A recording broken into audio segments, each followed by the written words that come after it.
안녕하십니까. 또 이렇게 오늘 귀한 자리에 초청해 주신 우리 쿠키일보 대단히 감사드립니다. 우리 앞에서 우리 이근 교수님께서 워낙에 좋은 말씀 많이 해주시고 또 거의 뭐 좀 많이 배웠고 또 그 속에서 또 저와 거의 딴 데 가면 제 생각이 좀 다른데 오늘 이근 교수님과는 아주 생각이 비슷해서 약간 겹치는 부분이 있을 것 같습니다. 하여튼 제가 우리 이근 교수님이 큰 파도를 던지셨기 때문에 저는 또 좀 더 이렇게 디테일한 부분 쪽으로 한번 더 들어가도록 하겠습니다. 제가 오늘 이제 말씀드릴 순서는 미중 갈등이 요즘에 가장 큰 화두인데 왜 미중 갈등이 일어나느냐 이 배경을 좀 봐야 될 것 같고요. 그 다음에 지금 미국이 여태까지 이렇게 남들이 하면은 싫어하는 산업 정책을 미국이 지금 이제 드디어 도입을 해서 미국과 중국 간에 첨예한 산업 정책 갈등이 있고요. 또 세 번째가 지금 통상환경이 변하고 있습니다. 그 통상환경 변화 속에서 또 공급망 갈등도 있고 그래서 결국은 지금 전에 이제 미중 갈등과 패러다임의 변화가 세 개가 있는데 첫 번째가 기술 패러다임의 변화고 두 번째가 이 통상환경의 변화고 세 번째가 공급망이다 이렇게 보고 있습니다. 그걸 짧은 시간 20분이라면서 이렇게 함께 믹스해서 보도록 하겠습니다. 그리고 마지막으로 한국 산업의 과제는 될 수 있는 대로 제가 많은 것을 한번 꺼내보고 싶었습니다. 그래서 한 6가지 정도를 제가 들고 왔는데 좀 줄였습니다. 미중 갈등에 대해서 먼저 보겠습니다. 여러분 너무 잘 아시겠지만 지금 중국이 사실은 92년도에 남승강업부터 시작해가지고 30년 동안 엄청난 발전을 이뤘죠. 그래서 거의 연평균 10%에 달하는 고성장을 이뤘는데 특히 이제 중국한테 날개를 달아준 것은 2001년 12월 달에 있었던 WTO 협정 체결이었습니다. WTO를 가입하게 해준 것이죠. 미국은 그 당시에 중국이 가입 여건이 안 됐음에도 불구하고 많은 것을 양호를 하면서 결국은 도와줬어요. 그래 도와줬는데 그 사이에 중국은 이제 이 WTO 체제에 들어오면서 엄청난 무역상의 발전을 이룩하고 그리고 경제 발전이 이루어지고 산업 발전이 이루어졌습니다.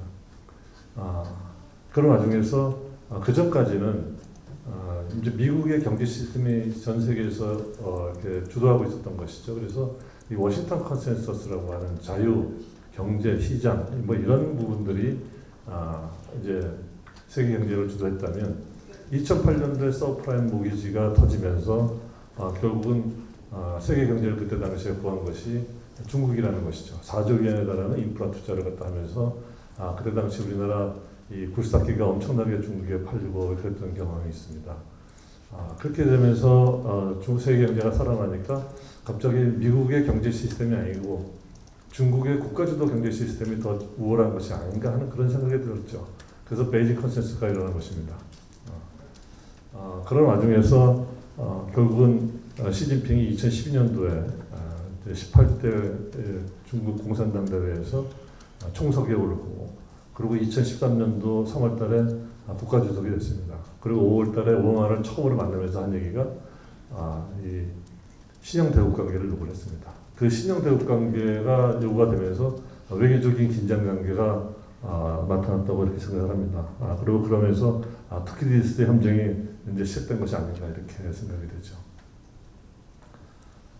그런 와중에서 이제 2015년도에 드디어 이제 이 외교적인 문제가 아니고 경제적인 문제가 발발했는데 그것은 중국 제재 202호가 나타난 것이에요. 그래서 이제 결국은 이것은 이 중국이 그동안 외국의 부품을 갖다가 다 이용했던 것을 자국산으로 대체하겠다는 이런 얘기들인 것이죠. 그러면서 제조업을 굉장히 중시하는 그런 정책인데 결국 왜 그러면 중국이 이렇게 제조업을 중시하려고 했을까? 이것은 중국이 가장 지금 두려워하는 것이 중지구 감정에 빠지면 어떨까 하는 그런 생각인 거예요. 근데 중지구 감정에 빠지지 않는 나라들을 보니까 제조업 비중이 GDP에서 30%는 가져가야 된다. 30%를 가져가는 것이 이 중국 사람들의 굉장한 그 목표였죠. 근데 지금 결국은 20% 후반대로 떨어지긴 했는데 그래도 계속 그 제조업 대국으로서 중국이 지금 일을 하고 있습니다. 그런 와중에서 이제 이 트럼프가 나타나면서 트럼프가 무역전쟁을 시작했습니다. 무역전쟁을 시작하고 결국 미국은 세계 공공재를 제공하면서 포기한 것이 아닌가 그런 생각도 들으면서 키들보 감정까지 나오고 그러면서 이제 결국은 이 바이든이 취임하기 전에 트럼프가 무역 전쟁만 한 건 아니에요, 사실은. 화웨이를 죽이기 시작했어요. 화웨이를 죽일 때 기술 가지고 죽였죠. FDPR을 갖다가 적용을 했습니다. Foreign Direct Product Rule이지 않았습니까? 그래서 미국의 기술이 25% 이상 들어가면 무조건 미국의 요구에 응할 수밖에 없고, 그런 것들이 ASML이 중국의 EUV를 할 수 없는 것이죠. 그런 상황 속에서 다시 또 바이든이 등장했고, 바이든은 결국은 기술 패권 전쟁을 좀 더 체계적으로 동맹을 동원해서 이렇게 시작한 것이라고 볼 수가 있겠습니다. 그래서 중국 제재 이용료를 제가 다시 꺼냈는데, 그럼 왜 됐을까? 그러면 이제 사실은 중국의 산업 정책이라는 것이 굉장히 집요하고 지속적이고 효율적이라는 거예요. 어떤 그 비용적으로 효율적이라는 것이 아니라 어떤 국가의 목표를 달성하는데 굉장히 효율적이에요. 그래서 그 전에 이제 7대 첨단 산업 이런 정책이 있었는데, 이 중국 제재 이용을 하면서 이것을 10개 산업으로 쪼개면서 더욱더 이제 체계적으로 해나가려고 했어요. 근데 일반적인 산업 정책과 다르게 중국 제조가 나타낸 것은 뭐냐면 기술 로드맵이라는 걸 또 다시 만들었어요. 이 기술 로드맵을 보면 아주 자세하게 이러한 그 부품 구조, 부품 국산화 이런 것들이 나옵니다. 그래서 지금 핵심 소재나 핵심 부품 국산화 같은 거 70%가 달성하겠다 2025년까지 이렇게 되게 됐는데, 이때 10개의 산업을 얘기하면서 외국과의 합작을 유일하게 원했던 부분이 있어요. 그게 반도체죠. 반도체만은 자신이 없었던 거고요. 다른 나머지 9개 분야는 다 자기들이 혼자 할 수 있다고 이렇게 본 거예요. 그런 측면에서 이제 이 반도체가 굉장히 중요한데, 결국은 좀 앞서 나가는 얘기지만 반도체 국산화율이 지금 작년 말 몇 퍼센트냐? 18%입니다. 그리고 거기에는 삼성이나 하이닉스가 생산한 것도 포함되어 있어요. 그거를 제외하면 9%예요. 그러니까 지금 2025년도에 이 70% 달성하기 위해서 지금 9%의 이런 작업률을 가지고서는 굉장히 국산화율을 진전시키는 데 굉장히 어려움을 겪고 있구나 하는 걸 저희들이 알 수가 있는 것 같습니다. 그리고 이제 이 오바마 때 벌써 또 이 반도체 기술 굴기를 이제 봉쇄하기 시작했는데, 칭화윤리가 마이크론 인수하는 것을 이제 봉쇄를 했어요. 그러면서 계속적으로 중국의 미국에 대한 기술 기업 인수를 계속 저지하고 있는 것이죠. 그리고 이제 미국이라는 나라가 법치국가니까 이걸 갖다 좀 더 체계적으로 할 거 아니겠어요. 그러다 보니까 이 법도 이제 좀 바꿨습니다. 그래서 핀사라고 하는 그러한 그 이제 외국인 투자의 이 규제 법령을 포멀을 바꾸고, 그 포멀을 통해서 예전에는 비지배적인 투자만 지배적인 투자만 규제하던 것을 지금은 비지배적인 투자라도 중국이 소수집을 갖고 있더라도 이것을 규제하겠다 이렇게 되어 있고요. 그다음에 뭐 군사 첨단 기술 이런 것뿐만이 아니라 뭐 소프트웨어라든가 전자상거래, 금융서비스 이런 부분은 전부 다 이제 규제를 확대하겠다 이렇게 놓고요. 그 상황 속에서 이제 이것을 법이 냈는데, 이것을 그럼 누가 하느냐? CFIUS라고 있죠. 그래서 이 CFIUS라는 외국인 투자 심의위원회가 있는데, 사실 저도 한국도 이런 것들을 만들어야 된다고 이렇게 생각을 합니다. 그래서 CFIUS 같은 걸 만들어서 우리가 지금 미국보다 지킬 것이 많지는 않지만 우리의 그래도 우리 기업들이 엄청난 지금 R&D 비용을 투자해서 만드는 이런 중요한 기술들을 좀 지킬 필요가 있을 때 지켜야 되지 않느냐 하는 그런 생각을 하고 있고, 물론 우리 정부 내에서도 하고 있지만 이걸 좀 체계적으로 또 상시적으로 이렇게 두고서 해야 되지 않겠나 이런 생각이 듭니다.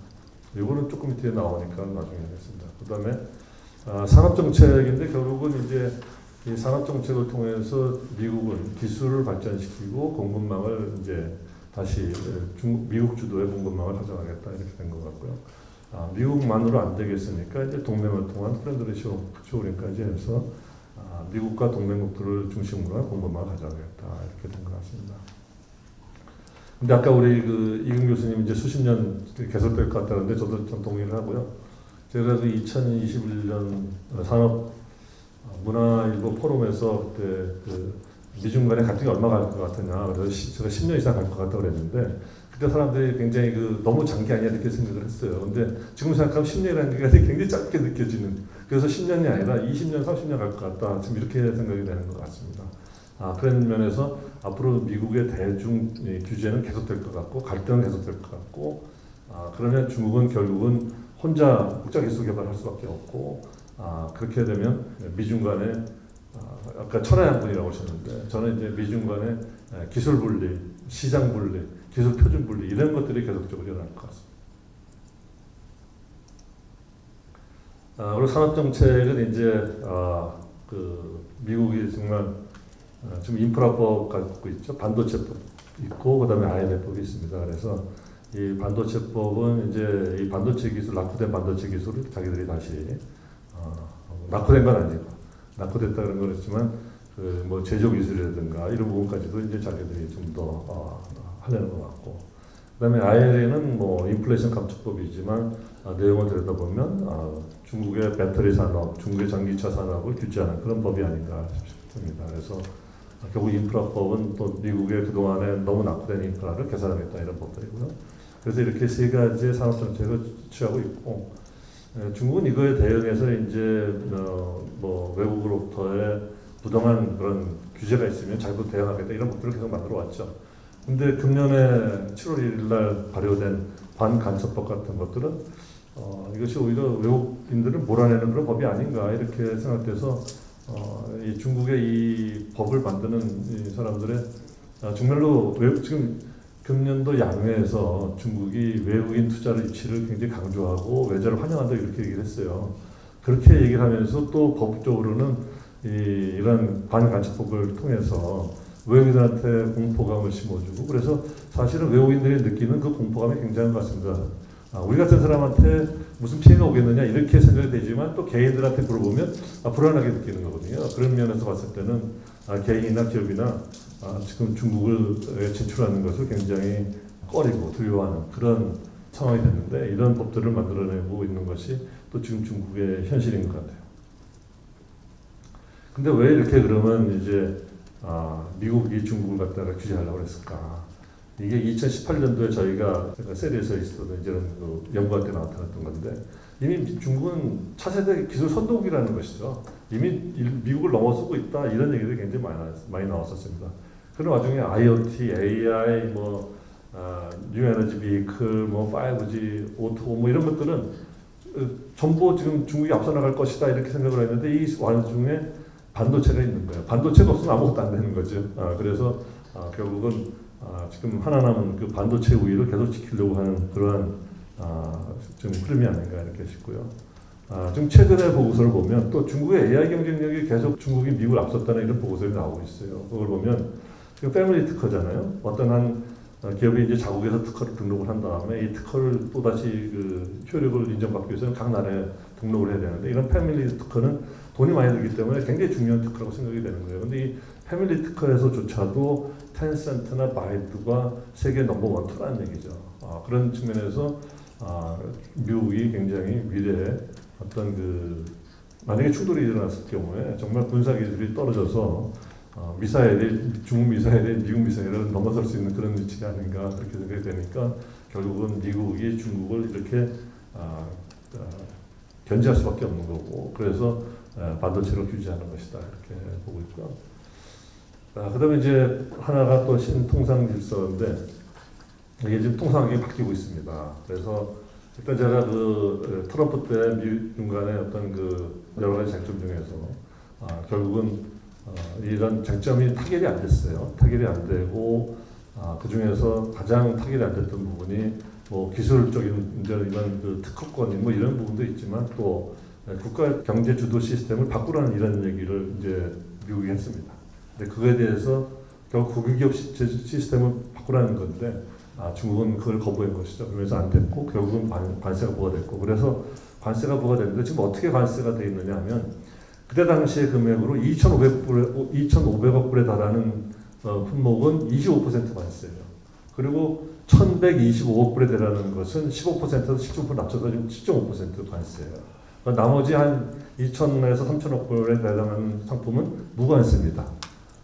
그리고 그러면 지금 다시 미중 간에 미국이 중국으로부터 수입하는 양이 늘어나다 보니까 관세 효과가 없다 이렇게 자꾸만 보고가 나오고 있어요. 신문에서 나오고 또 일부 학자들 분도 그렇게 얘기를 하는데 그래서 이걸 보시면 관세 효과가 확실히 있습니다. 그 오른쪽 그래프의 맨 아래 그래프를 보면 이게 25% 관세 품목의 대중 수입 규모예요. 그러면 그 오른쪽 그래프의 왼쪽을 보면 이때 2018년도를 100으로 봤을 때 아직도 한 80 정도 수준 회복을 못했습니다. 이것이. 그리고 이 7.5% 관세가 이제 100% 옛날의 수준을 좀 됐고, 그리고 이 까만 선이 이제 무관세 부분이에요. 이 무관세 부분이 워낙에 이제 또 이게 많이 늘어났어요. 그러다 보니까 이 총량으로 보면 이제 뭐 관세 효과 전혀 없는 거 아니냐 이렇게 얘기를 하는데, 미국이 견제하고 싶어하는 25% 관세는 확실히 중국부터 수입이 줄어들었고, 그 부분을 레스트 오브 월드 ROE가 여기서 지금 ROW가 지금 그 훨씬 더 늘어났습니다. 그래서 미국으로부터 중국으로부터 수입하는 것이 줄어드는 것보다 훨씬 더 많은 부분이 다른 나라에서 수입이 되고 있는 것이죠. 미국 측면에서 봤을 때. 그래서 관세 효과는 있다. 그래서 결국은 디커플링은 이루어지면서 또 새로운 커플링이 있거나 하는 또 그런 걸 우리가 알 수가 있습니다. 그래서 양쪽이 다 지금 있다 얘기할 수 있어요. 그래서 저기 왼쪽 그래프에 까만 막대를 보시면 저게 무관세 상품이에요. 그래서 무관세는 많이 좀 올라갔어요.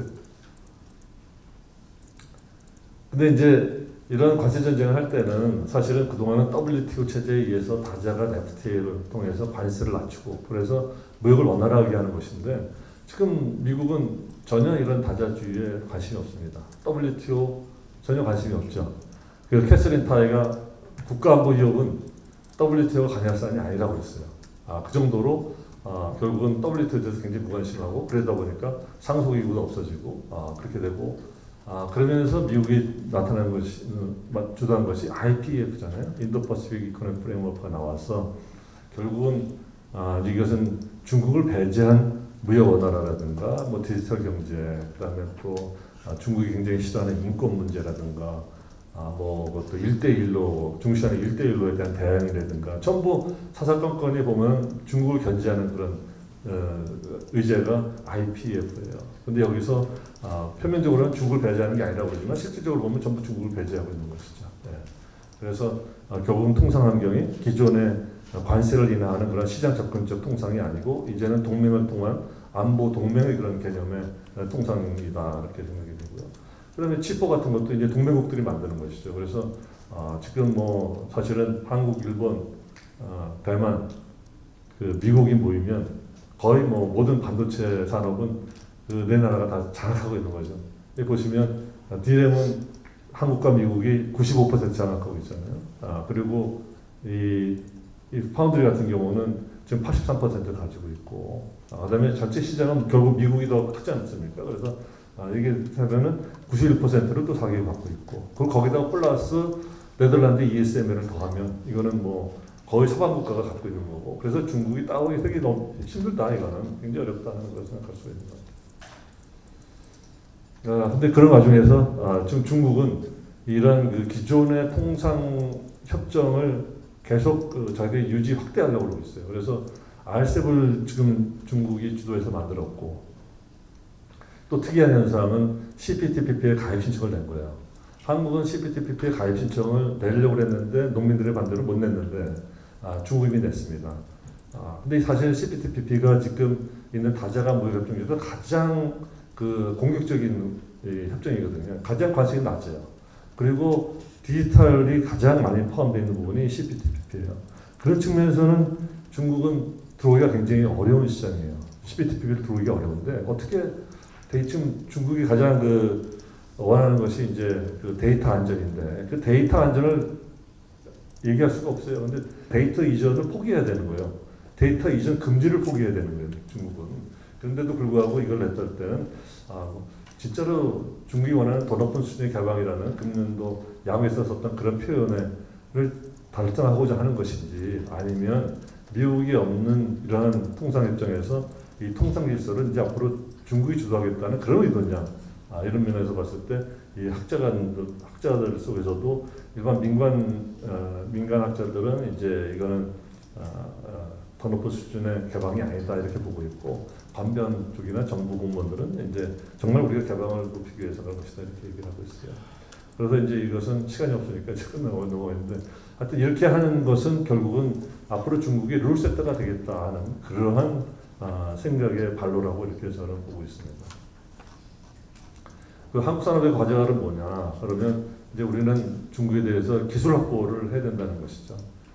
결국은 이 기술이 떨어지면서 우리가 무역 적자가 들어가고 있기 때문에 결국은 지금 어제 나가보면 계속해서 우리 30년 동안 우리가 대중무역 흑자를 9천억 불을 중에서 8천억 불을 대중에서 봤는데 그런 시대를 계속 생각을 하고 계시는데 저는 미중 간의 출동이 없이 글로벌라이제이션이 계속됐다 하더라도 우리는 결국은 중국과의 관계에서 대중 적자 시대로 이미 들어섰을 것이라고 보고 있어요. 왜냐? 기술이 떨리기 때문에, 기술이 추격이 됐기 때문에. 그래서 작년에 뭐 한창 기술이냐, 무슨 어떤 일시적인 현상이냐 이런 얘기 있었지만 결국 저는 구조적인 문제로 보고 있고요, 개인적으로. 그래서 기술 확보를 하는 것이 굉장히 중요하다, 우리나라는. 그 측면을 가지고.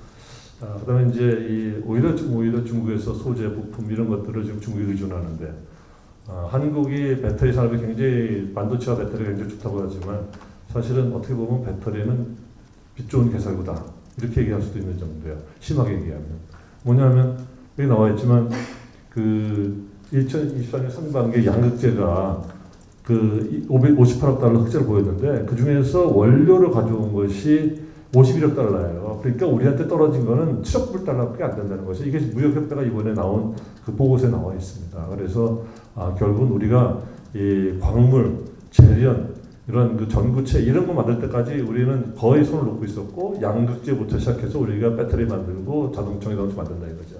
그래서 결국 중국이 그동안 그 스마트폰을 만들었지만 그 밸류는 그 전부 미국이 가져갔듯이 서방이 가져갔듯이 우리나라 잘못하면 중국이 다 가져간다 이런 얘기를 할 수가 있는 거예요. 그래서 굉장히 우리가 이런 부분에 대해서 배터리 산업 정말 더 잘 나가기 위해서는 우리가 여러 부분에서 이제 관심을 가져야 되는데 근데 오히려 IRA가 우리를 굉장히 도와주고 있어요. 작년에 IRA 때문에 굉장히 우리 신문에서 뭐 또 일반 정책 시각에서 굉장히 IRA를 비판하는 얘기들도 많이 나왔었는데 저는 그때 이상하더라고요. IRA가 굉장히 우리한테 도움이 줄 수 있는 법안인데 이걸 왜 이렇게 생각을 하지? 그런 생각을 했었는데 지금 IRA 때문에 중국의 이 전구체 만드는 회사들이 한국에 와서 투자를 확대하고 있습니다.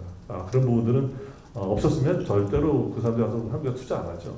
근데 그런 부분이 일어나고 있다는 것은 굉장히 그 IRA의 덕을 보고 있다 이렇게 얘기할 수가 있어요. 그러면 이제 기울어진 동장 정상화하자는 것은 제가 14년째 얘기하고 있는데 제가 그 중국에서 그때 계속 있었거든요. 그래서 우리 배터리 업체가 2010년도 2월 달에 LG 같은 경우는 2015년 12월 달에 남경에서 공장 준공하고 우리는 서안에서 공장 준공해서 배터리 만들어내는데 내자마자 한 달도 안 돼가지고 배터리 보조금 중단시켰습니다. 중국에서. 근데 우리는 계속 보조금 주고 있어요.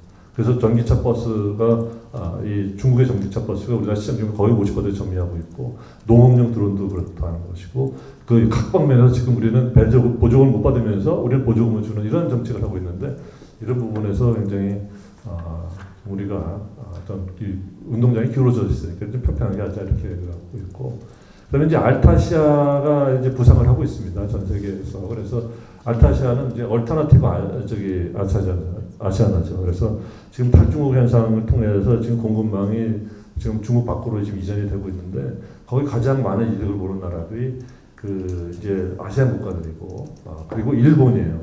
요즘에 한국도 많이 들어온다고 합니다. 근데 한국도 그동안 우리나라는 이상하게 포린 데트에 의해서 성장을 주도해왔기 때문에 차입에 의해서 성장을 주도해왔어요. 근데 이것을 포린 인베스트먼트도 우리가 같이 해야 되는데 기술 있는 포린 인베스트먼트 많이 유치하자. 그러면서 지금 탈중국 현상이 나타나고 있는 이런 부분들을 한국으로 유치하는 이런 전략들이 많이 필요하지 않느냐 이렇게 생각을 합니다.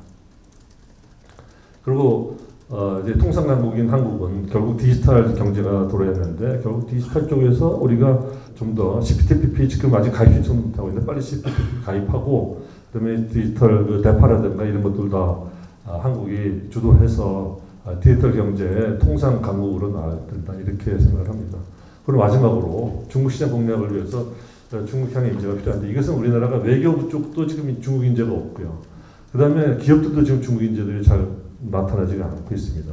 근데 일각에서 일부 어떤 분이 얘기하시는 거 보니까 이 중국 시장이 이렇게 큰데 탈중국 해서 다 나가면 어떡하냐 이렇게 얘기하시는데 우리가 얘기하는 탈중국이라는 것은 공급망에서의 탈중국인 것이지 커가는 중국 시장을 공략하는 탈중국은 아니라는 것이죠. 그래서 중국의 소비 시장이 무지하게 앞으로 소비 시도 경제로 가는데 이것을 우리가 가서 이걸 공략할 수 있는 인재가 필요하다는 거예요.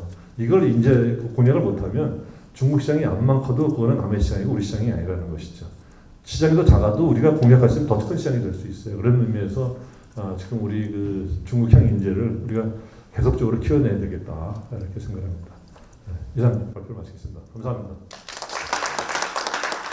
네, 다시 한번 박기순 상임 고문님께서 발제를 해주셨습니다.